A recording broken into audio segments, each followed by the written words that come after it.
Opposé au PSG mercredi à 18h55, le club le plus populaire de Serbie effectue son premier déplacement en Ligue des Champions depuis 1991-1992, une période faste pour l'Étoile rouge. Sportivement, du moins point qu'on se le dise, l'Étoile rouge est un club historique. Son palmarès est là pour l'attester, à côté de ses 28 titres nationaux, la coupe aux grandes oreilles garnit fièrement la vitrine de l'équipe la plus populaire de Serbie, contrairement à celle du Paris Saint-Germain, qu'elle affronte justement mercredi soir, coup d'envoi à 18h55, en Ligue des Champions. Une riche histoire en Coupe d'Europe. Cette coupe des clubs champions européens, le football français s'en souvient, tant les larmes du Marseillais Basile Boli, comme perdu sur la pelouse du stade Saint-Nicolas de Bari, sont depuis passées à la postérité. C'était en 1991, au terme d'un match interminable et d'une séance de tirs au but cruel pour l'OM. Après un échec en finale de la Coupe UEFA 1978-1979, l'Étoile rouge Crvena Zvezda, en version originale, est alors à son apogée, remportant même dans la foulée la Coupe intercontinentale contre le club chilien de Colo-Colo. 2 ans plus tard, la plupart des talents quittent le navire, la plupart pour aller jouer en Italie, et les Slaves échouent à se qualifier en C1. Jusqu'à cette année, donc. Soit 27 ans d'absence dans la compétition reine. Le club au cœur d'une histoire tragique. L'Étoile rouge, fondé en 1945 comme le club de la jeunesse communiste et antifasciste, avant de devenir rapidement celui de la police, le partisan Belgrade et celui de l'armée, s'est également trouvé au cœur d'une histoire tragique, celle de l'éclatement de la Yougoslavie, toujours à l'aube des années 1990.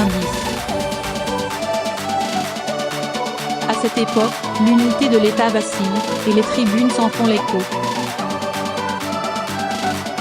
Le futur président Slobodan Milošević, alors à la tête du comité central de la Ligue des communistes de Serbie, craint d'ailleurs de voir les supporters de l'Étoile rouge, les Delajeux ou braves, se retourner contre lui.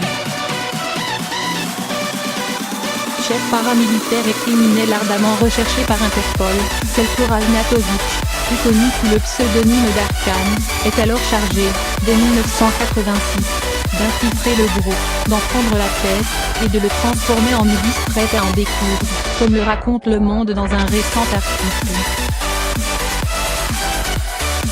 C'est ce qui arrive le 13 mai 1992. En Croatie, la rencontre entre les Bad Blue Boys et du Dinamo Zagreb est quelquefois 0-0-0. Delajeux tourne à l'émeute, quelques semaines après le résultat des élections parlementaires en faveur d'une indépendance de la Croatie. Au milieu des gaz lacrymogènes, 138 personnes sont blessées, par des balles ou des coups de couteau, selon un bilan officiel.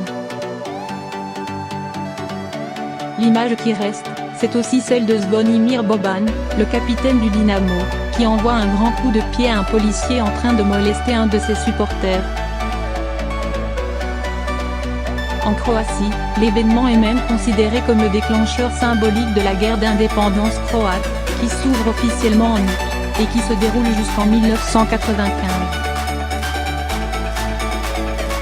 Côté serbe, plusieurs joueurs de l'Étoile rouge, comme Sinisa Mijajlović, fils d'une mère croate et d'un père serbe et fervent supporter de Milošević, continuent à soutenir Arkan, y compris après son inculpation en 1997 pour crime de guerre par le tribunal international de La Haye, et son assassinat en 2000.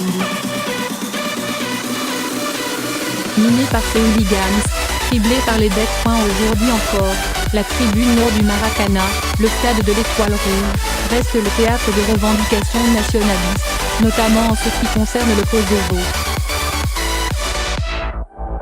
Le hooliganisme atteint le sommet au moment du derby belgradois, l'un des événements les plus redoutés par les forces de l'ordre du pays. En 2015, le match entre le Football Ski Club Crvena Zvezda et le Partizan se solde par un bilan de 35 policiers blessés et 41 hooligans arrêtés. Le président de la Serbie, Aleksandar Vučić, est lui un ardent supporter de l'Étoile rouge.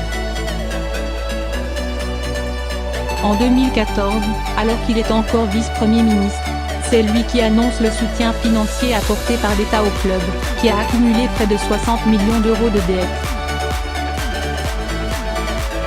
2 ans plus tard, lors d'une visite en France, il en offre le maillot au Premier ministre français Manuel Valls. Qualifié pour la première fois pour la phase de poule de la Ligue des Champions depuis 1991-1992, le club le plus populaire du pays relève doucement la tête sur le plan financier et sportif. Après un match nul très encourageant face à Naples, 0-0, l'occasion est belle, pour l'Étoile rouge, de refaire parler des Lambiens face au PSG. Ses supporters, interdits de déplacement mais nombreux à envisager d'assister au match, seraient bien inspirés de ne pas gâcher la fête.